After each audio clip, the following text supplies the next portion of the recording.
Ang manager naman mga kabrigada ng NFA sa Occidental Mindoro abay sinibak sa pwesto dahilan sa pag-iimbak ng palay na noong 2023 pa nabili.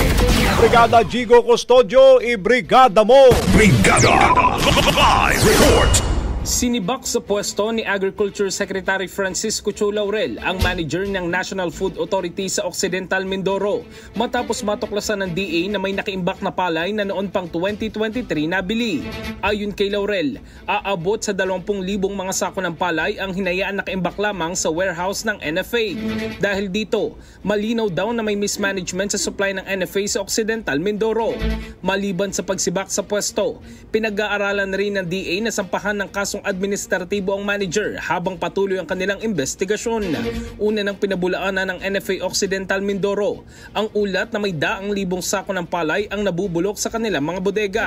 Gayunman, inamin nila na nasa 612,000 na sako ng palay ang hindi pa nagigiling kung saan 10,000 sako ay mahigit 2 taon nang nakaimbak at hindi pa rin napoproseso.